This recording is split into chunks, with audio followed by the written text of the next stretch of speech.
Bismillahirrahmanirrahim. Assalamu alaikum and welcome to Diplomatic Enclave. I am your host Khalid. Pakistan and Saudi Arabia enjoy a unique and beautiful relationship that transcends various boundaries. There is no gauge wide enough, there is no container deep enough, and there is no scale long enough that can measure the love that the people of Pakistan feel for the people of Saudi Arabia and vice versa.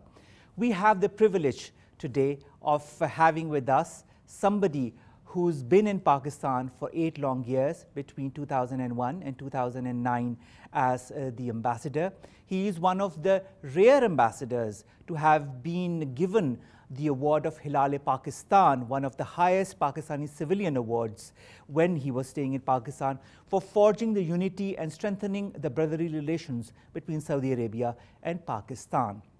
He is now back to this country, part of a Saudi think tank called Rasana, but he is still part of the endeavors and the efforts that would form part of that relationship between Pakistan and Saudi Arabia.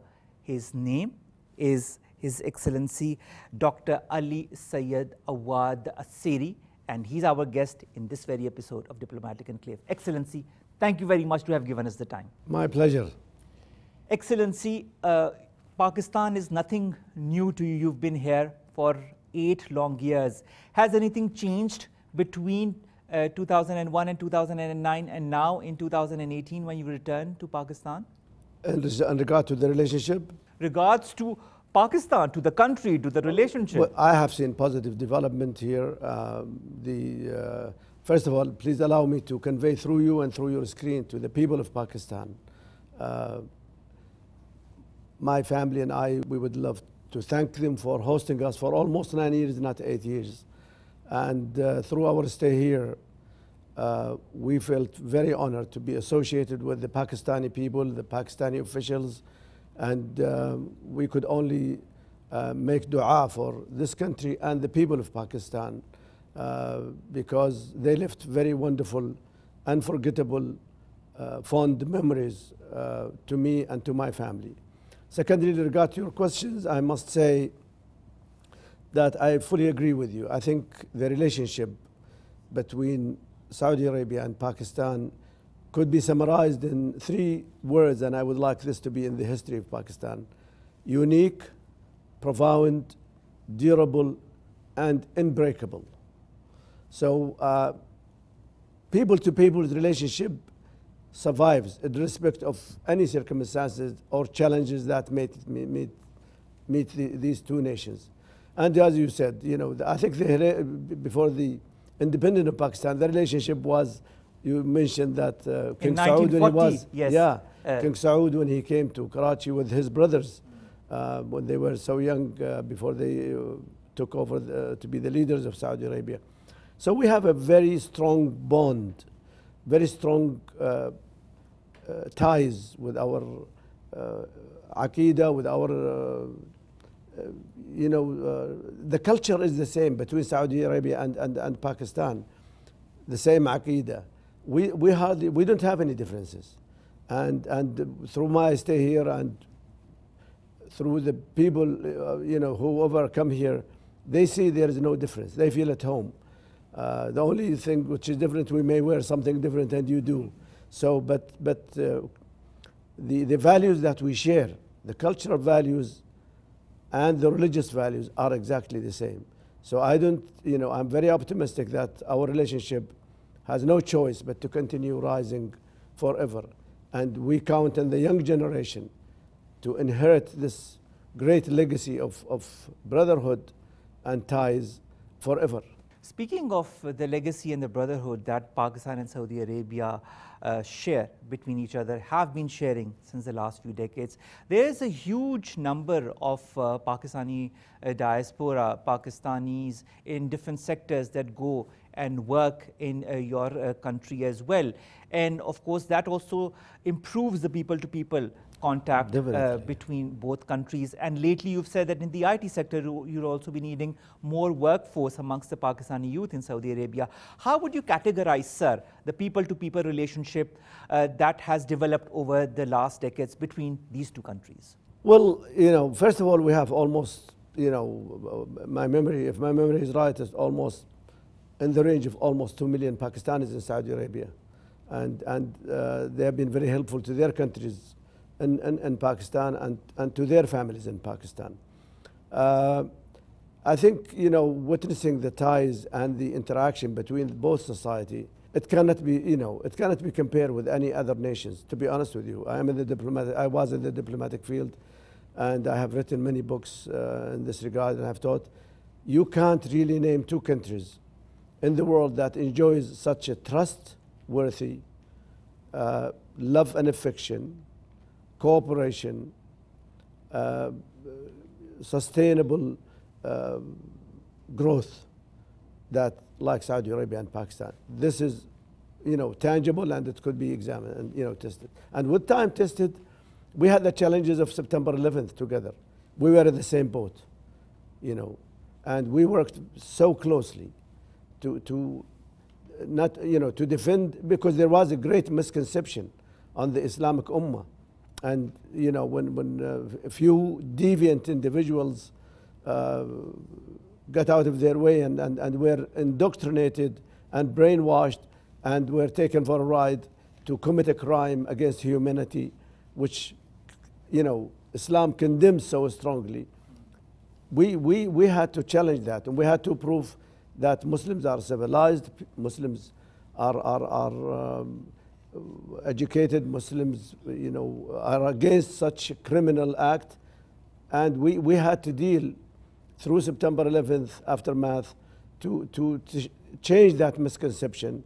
So we were in the same boat. That was a big challenge. And we had many challenges in the international arena. Both countries are always together. And I don't think you could say this about, I can't remember any two countries that enjoys such a sustainable relationship. Speaking of terrorism, and I'm really thankful that you've highlighted that, you've authored different books on terrorism. One of those is called Combating Terrorism, Saudi Arabia's Role in the War on Terror. And I quote something from that book that you wrote. You said, terrorism is a crime against humanity, and no religion in the world, least of all Islam, permits its followers to kill other innocent human beings. There was a huge misconception, misperception in the whole world, especially in the Western world, post 9/11, of Islam equaling terrorism. And it was very important for people like yourself, through the books that you've authored, to change that perception. Do you feel that perception has changed over the years? I think it has been, it has changed tremendously. Has it changed completely?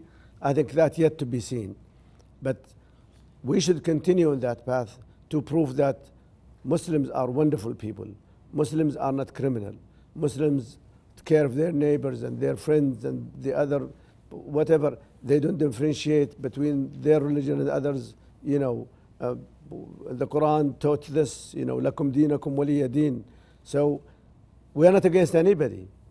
But the misconception that it has caused so much friction that we luckily were able to deal with it.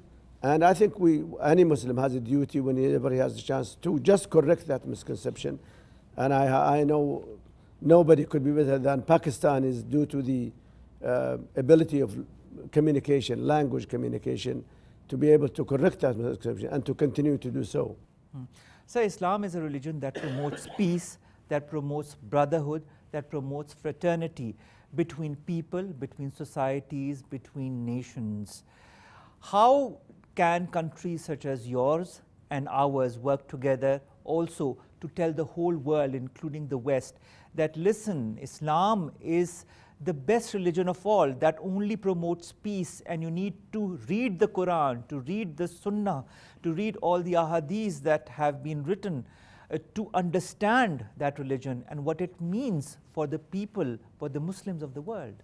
That's a good question. I think it is vice versa. I think the West after September 11th showed a great interest into finding out about Islam.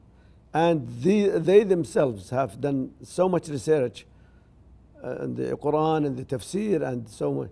And they knew the fact. What does the Quran dictate? What our religion teaches Muslims.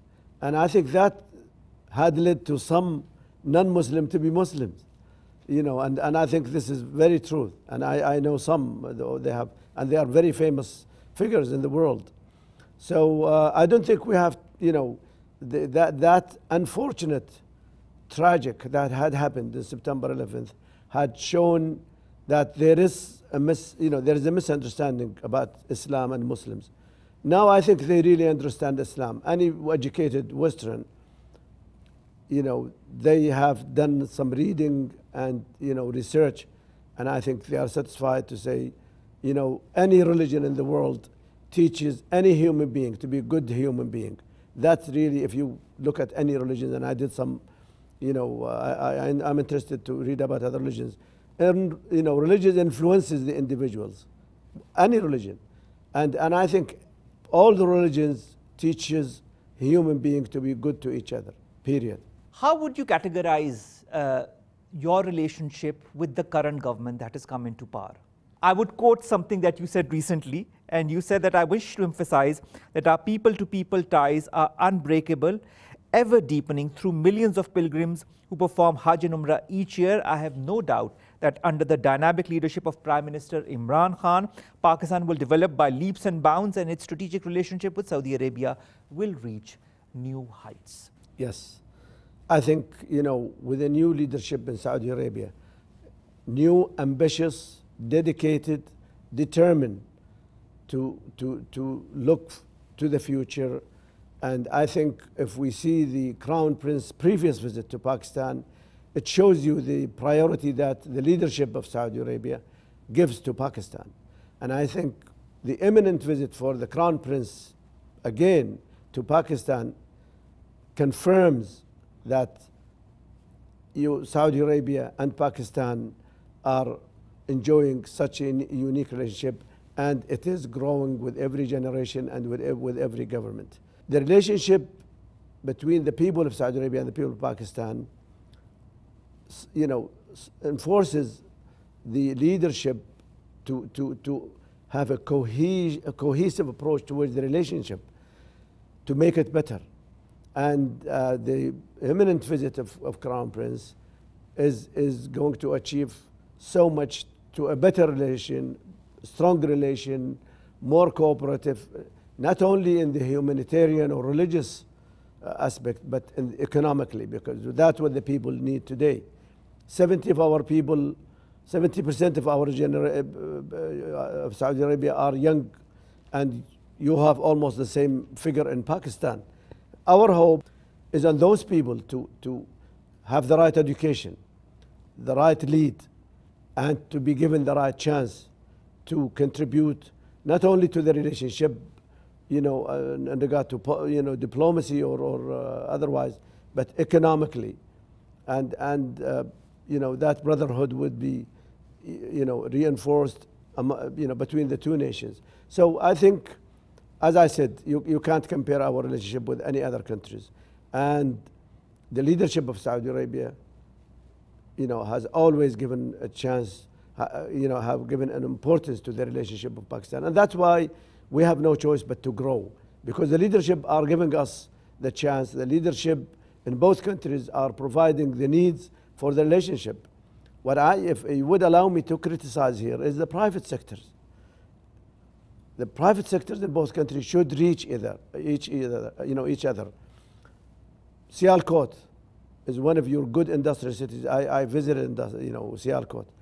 You producing and you sell them to Europe. Surgical equipment, for example, the leather. FIFA buys your footballs and other things I cannot think of now because it has been quite a long time ago. I think with the technology age today, we have no excuse not to expose ourselves to each other, not to invite each other to say, look, I have this. Is there a market for it in Saudi Arabia? Go in partnership. I think the Saudis would welcome this, the private sector. So I think the leadership has done what they can, but I think we in the private sector, the people in private sectors, must do a lot. They should not look, there is barakah when you go to Saudi Arabia. There is khair when you go to Saudi Arabia. You could do business, you could do Umrah, you could do Hajj, and you are there. And let me give you good news. The investments sector is totally liberalized. As a Pakistani able businessman, he can come to Saudi Arabia. No need for kafil, no need for sponsorship. He can come and invest. He has as much right as I do. He can tender, for projects. He can do things, factories. He can be a contractor. He can be anything in his own, with his own money. And he makes his own profit. He can buy a house. He can possess a house. So he's like another Saudi. Are our brothers in Pakistan, the business community, aware of this? They can read more about it. There is an investment bureau in Saudi Arabia. It has its own law.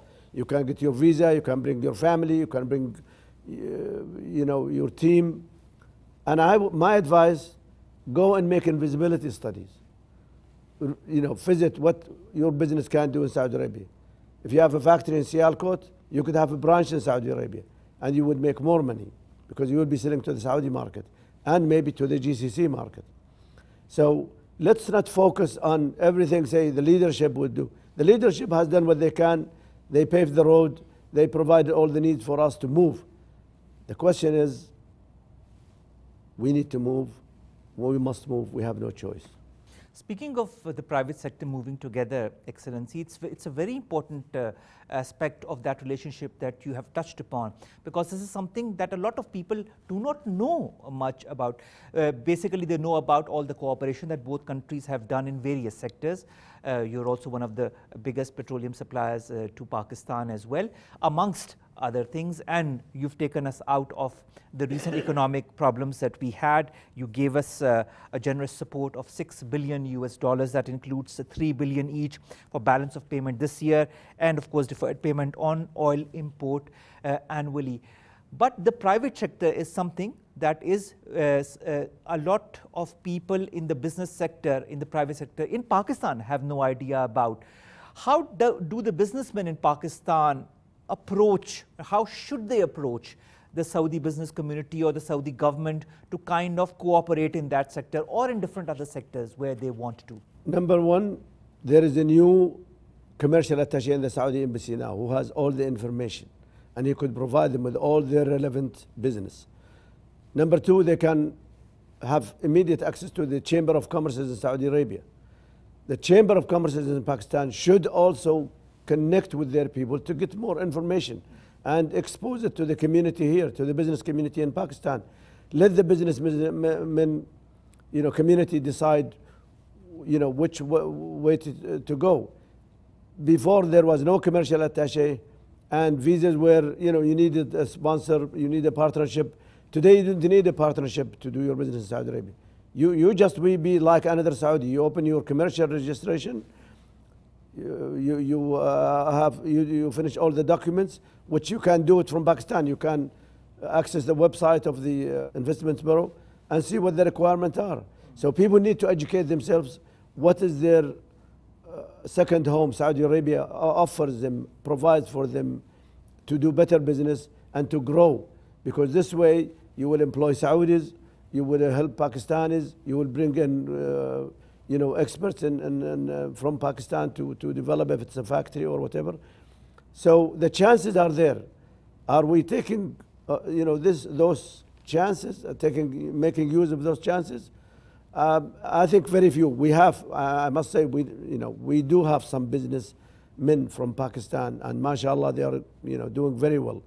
But we need to interact more. We need, since now the laws are liberalized, they are easy, the market is accessible. I think we can do much more. What about the Pakistani market, sir? What about the Saudi businessmen? Are they interested in investing in Pakistan as well? And if they are, could you cite some of the sectors that you feel the Saudi private sector could also come and invest in Pakistan? You see, I think there is a lack of knowledge of what you have to offer in Pakistan. For any Saudi man, a businessman would go. They've gone to China. They've gone everywhere. They are in the Central Asian republics. They build hotels. They build. I think you need to educate the Saudi business community of the opportunities you have here. So now we have a commercial attaché in the Saudi embassy in Islamabad. I'm not sure if you have one in Riyadh. If not, then I think it's worth having somebody who would reach out and explain what opportunities in Pakistan for the Saudi business community and what are the laws. And, you know, just insinuating to you certain but there are, you know, you could go in depth of how good this, how protective this law is for you as an investor, you know. So I think there is a lack of knowledge of chances in Pakistan.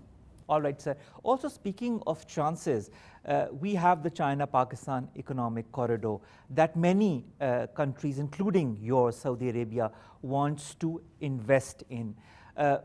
How much of that potential has been tapped in till now to date by the Saudi Arabian authorities and the different private sectors in your country? I think they know about it. The question is, do they know enough about it? I'm not sure.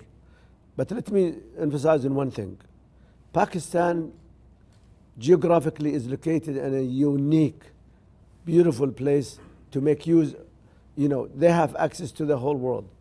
North, south, east, and west, you know, and Pakistan could, especially with this corridor also now, I'm sure it has no choice. Inevitably, it would, you know, things would be better and business would be better and access would be better and the business would grow even in Pakistan.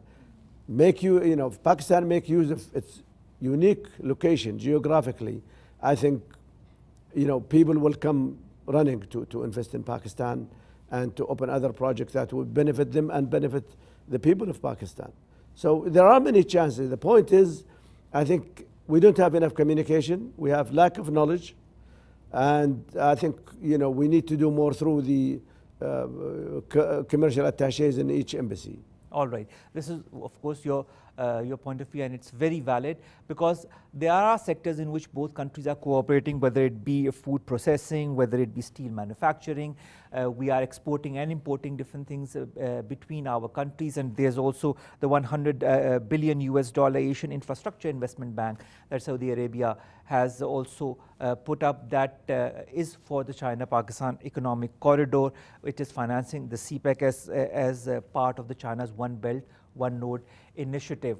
So speaking of the whole business gamut, the gamut of relationship that exists and that can be further expanded between the two countries, have you seen it strengthen since your departure from Pakistan in 2009? Because it's been 9 years between, between your departure, but you've been in touch with Pakistan. Absolutely. Due to the love and affection I have for this country, I've been following up. I think indeed, we have to you know, be honest and say the world itself has not been, you know, well enough economically, and the anticipation for 2020 in the world is not very good. I have been reading many reports. So I think the more knowledge we have about prediction of events in the world, I think both countries can do much better. Saudi Arabia is also helping Pakistan Excellency to develop the trade relations through the Gulf Cooperation Council. Do you feel that that council has grown steadily with time, or do you feel something more needs to be done? Yes, indeed. I mean, we have to remember that the GCC, you know, they have the resources that has given the countries and the people enough income and good economy and good trade. But I think, you know, as we grow and the technology and the IT, you know, generation, I think we are changing and growing. So it's a process, it's a continuous process that cannot be ignored in the GCC area. And once you're in Saudi Arabia, you know, you have access to the GCC. Whatever business you have in Saudi Arabia, you could have the access to the GCC. And it is developing. I mean, we have a new project, we have many things that would attract a Pakistani investor. All right, sir. Since you've retired from the Foreign Service, you've joined this Saudi think tank that is called Rasana. Could you highlight some of the objectives and aims of this think tank? Well, you see, that's one field that we don't have actually cooperation in it. We don't have link, and it could do a lot for the business community and for the people. It is, again, people-to-people contact. It's NGO. It has, you know, it's a non-government an institute, and it makes research and studies. And I think, you know, it does more than what it's really called. You know, it has connection with European think tanks, with Eastern think tanks, and Pakistan was a priority of a field visit to meet our counterpart. You know, in this, I'm a member of the board of trustee in this NGO, and when the Pakistan came, I said I'm willing to go and help to link the people. And we've had very good meeting, and we met many think tanks in Pakistan, and we're hosted with great hospitality and cooperation. So I think this visit will bear good fruit and would bear positive results in charge to civil society link. And I think, you know, this is a good step actually on the unofficial side, and it would help indeed. You know, I think a businessman could ask for a report, you know, on the economy or on his own, the nature of his own business, and he would be able to get it from a Pakistani think tank because they have a link with the Saudi think tank. So this cooperation is another step, you know, growing in the relationship. Speaking of one of the sectors that you mentioned in the beginning of the show, that was education, sir. As you said, 70% of the population in Saudi Arabia is the youth. Almost that much of it is in Pakistan as well. In the education sector, do you foresee more cooperation coming in the years? Maybe installation of universities, or Saudi educational institutes, or Pakistani professors going to Saudi Arabia to teach in universities? Well, I have good news for you. We have a lot of good doctors, a lot of professors from Pakistan and Saudi Arabia. And we have quite a good number of Saudi students studying medicine in Pakistan. Is this enough? No, it's not. Universities in Saudi Arabia now, they are, you know, they are really good, and I would say excellent. And I have seen some professors who worked at the universities there. One of them I saw in Sirgoda University yesterday. The question is here, if the institutions themselves do not communicate, correspond, visit, have seminars, then the relationship is excellent, but it will remain to be the same. So through your good screen, I call upon all good universities and well-recognized universities in Pakistan to be associated with Saudi universities, to get in touch with them, to see what they can offer. Maybe Saudi university can offer something for a university in Pakistan, or vice versa. So, but again, as we have said a while ago, commercial, you know, Chamber of Commerce must start interacting. I think the educational sector all need to do the same. So at least something could be achieved. All right, so there's so many other sectors where we can tap the relationship, like energy, like infrastructure, agriculture, livestock.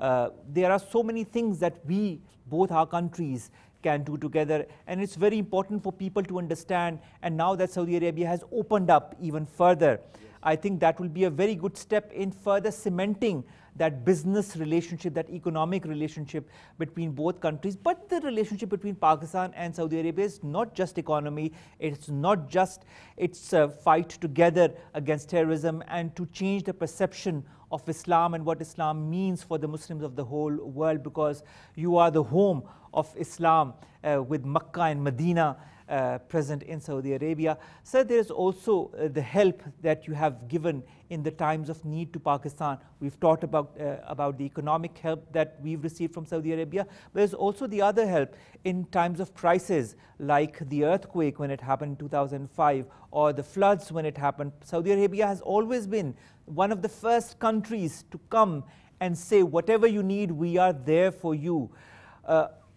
Do you feel there is genuine love and warmth between the leadership of both countries as well? I have no illusion whatsoever. Yes, you know, the leadership, you know, have mutual respect, mutual cooperation, frequent visits. They pay, as I said, they've done what they can do. I think we have to do more ourselves. When in reference to the education, which is very important, and the cooperation between the universities, we have a cultural attaché in Islamabad. He could be reached. He will facilitate. He is a PhD, well-educated Saudi. So, you know, we cannot simply say, well, the leadership has to do it. They have done what they can, they are doing what they can, they will continue to do so. But the people and the private sector and the educational sector must start to work together. You know, if you have commercial attaché in Islamabad, why can't you reach the, if you have a cultural attaché in Saudi Arabia and Islamabad, any universities can reach him and have a meeting with him and explain what they have, ask if they could go to visit the university, you know, visiting professors, these things. But the people, you know, people to people contact and those fields are very, very important. People to people contact, political contacts between the high-ups in both our governments has been taking place since even before the independence of Pakistan. We talked about 1914, the very beginning of the show. Crown Prince Mohammed bin Salman is to arrive in Pakistan shortly in the next coming days. Could you give us an idea of when he'll be coming to Pakistan and what will happen during his visit to further cement and strengthen the ties between our two brotherly countries? Well, I think the visit will be in February. I think it's a very important visit. It reflects the unique relationship between the two countries because he has been here before, not very long ago. And King Salman, when he was a crown prince, he was here also. The leadership gives a very important place for Pakistan in every walk of life. The visit indeed is a very important visit. And inshallah, we will see the result. I will not jump to conclusion because that's actually, you know, a different platform that would deal with the visit, and the official would deal with the agendas between the two governments from both governments.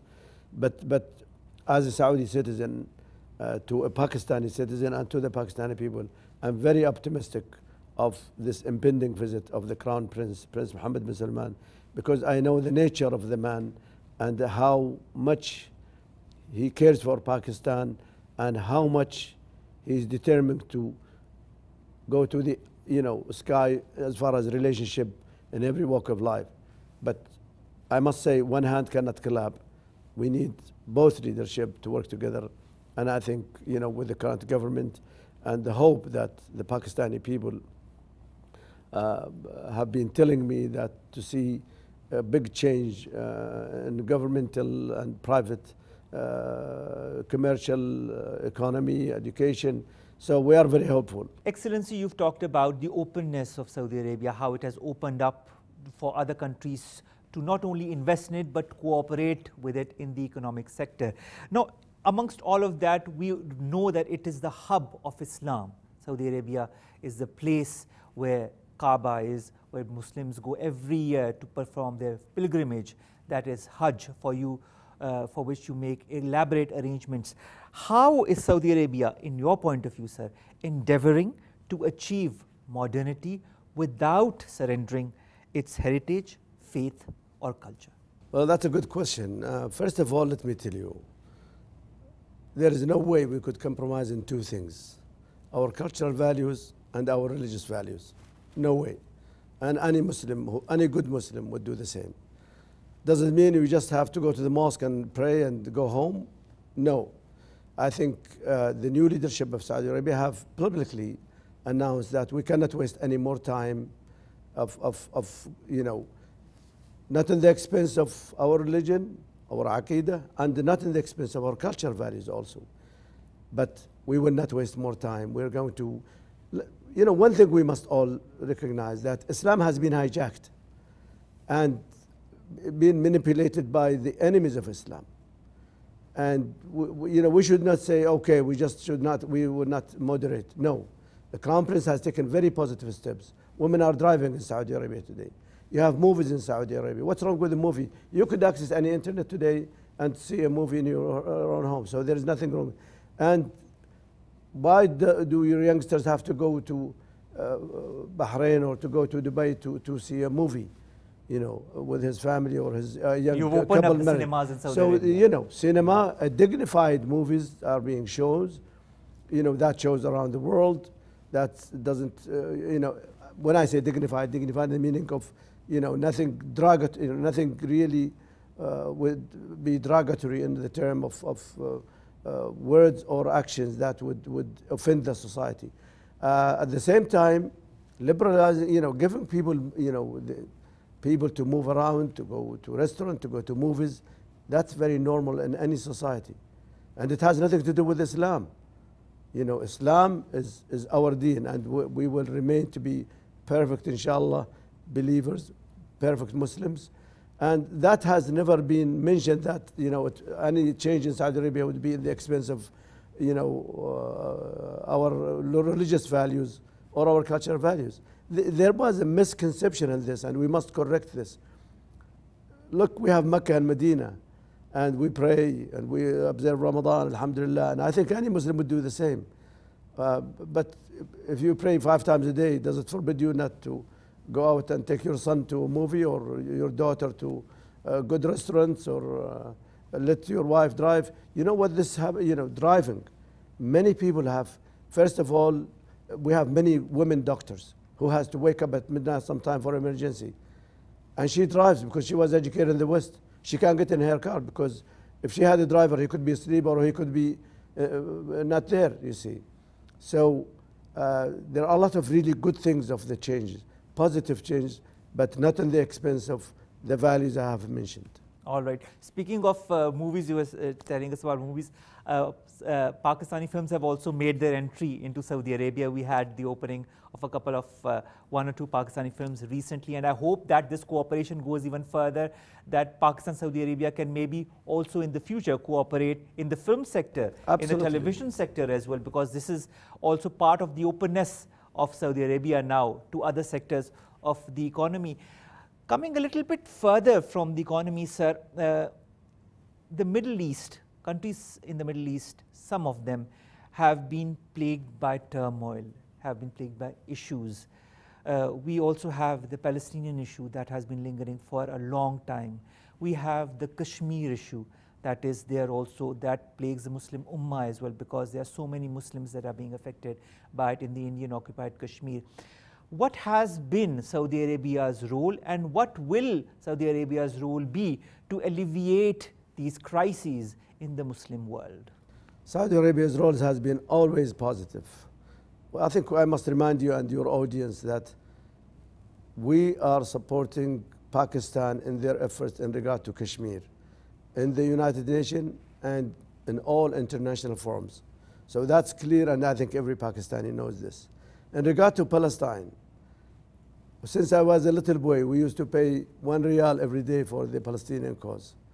And the Arab initiative that was brought up, which if it was taken, we would be in much better world today. In Madrid by King Abdullah rahimahullah. That's a Saudi initiative that's still valid today to solve and resolve the Palestinian issue, which we hope that Palestinians themselves should have a cohesive approach towards the initiative and towards each other. They need cohesion. Once they have that cohesion, they can be strong and they can make one unified decision. So the effort of Saudi Arabia is supporting, paying the salaries, helping Palestine, paying their budgets, and that the history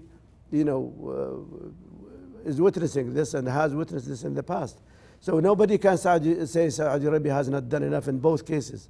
We are there. We want to see peace and stability. We care so much about the stability and security of Pakistan. That has been always a priority in the Saudi eyes, in the leadership eyes. So, such issues have been dealt with in very, very positive way. The Saudi position cannot be challenged at all. It's a perfect, but others has to work around the Saudi position. So speaking of the Arab world, of the Muslim countries, I cannot help but also ask you the next question, that is about the OIC. That was a forum for all the Arab Muslim countries to get together, to talk of issues that plague their nations, and to work together to alleviate the issues that confront different Muslim states. How can countries like Saudi Arabia and Pakistan work together to also strengthen the OIC? I think they are working together, and they have been working together. And we need more of the other Islamic nation to contribute more to the well-being and the strengthening the OIC so it can deliver, you see. We have a new leadership even in the OIC, and they are doing their best and trying to reach the Islamic Ummah and unify the Islamic Ummah. But also countries need to do more, not only Saudi Arabia and Pakistan. And I think that also has been given a really importance to strengthen the OIC itself so it can deliver. All right, sir. So I really wish and hope that in the coming years we'll see a more strengthened, a more unified OIC and a more strengthened Muslim world as well, because we need to confront all the negativity, all the criticism that comes from the West when it comes to Islam, when it comes to Islam equaling terrorism that we've talked about earlier in the show as well. Speaking of which, in the coming days and years, how would you see the friendship between Saudi Arabia and Pakistan blossom? Well, I can't tell you. We don't have a choice but to do so. Simply, I see with the result of the visits, the impending visit, and the frequent visits from the Prime Minister of Pakistan, Imran Khan, to the kingdom and meeting the leadership and interacting with others in the government.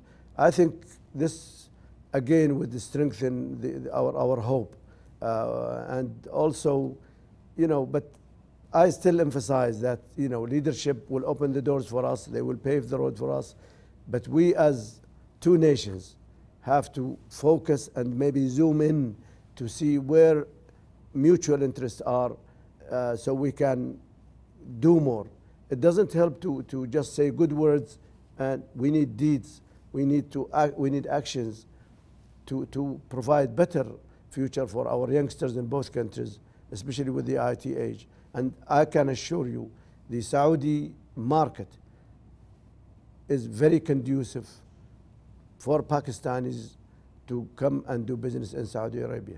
And that would help, the political diplomacy are perfect. People to people have to work. That is so true, sir. And speaking of people to people, finally, what is your message, sir? Being a former ambassador, a person who loves Pakistan, to the people of Pakistan through our channel, that is PTV World. First of all, I want to emphasize that I'm here as a Saudi citizen, not as an official of the government, and I do not represent in any way, or whatever I said, I represent my own personal thoughts and not official. And the message to Pakistani people is our prayers are always and will always be with you, with the people of Pakistan, to grow, to prosper, to be safe and secure, and to achieve your ambitions under good leadership. And our hope that our relationship with you, people to people, would grow and be stronger for the benefit of both countries and both people. I could simply say, Pakistan Zindabad. And that's what King Abdullah said when he was here. And also Pakistan, Saudi Arabia, friendship Zindabad. Absolutely, absolutely. Ambassador Ali Awadh Asseri, thank you so very much to have given us the time, to have given us the unique opportunity to talk to you during your very short stay in Pakistan, during which you were always going left and right, talking to people, meeting our old friends, and making new friends as well. Ladies and gentlemen, that brings us to the end of this show. But before I go, I'd like to quote the ambassador on something that he said recently, and he said that our relationship with Pakistan have no limits, and the relationship is incomparable, as Pakistan has a special place in the heart of our new leadership and in the hearts of the people of Saudi Arabia. With that, we come to an end of this show. It was a privilege highlighting the relationship, the friendship, and the beautiful, blossoming, flowering relationship that Pakistan and Saudi Arabia have had, and will continue to have in the coming years and decades. I'll see you inshallah next week, same time, same channel. Take care of yourselves. Allah Hafiz. And Excellency Dr. Ali Awadh Asseri, thank you so very much. Thank you. Bless you.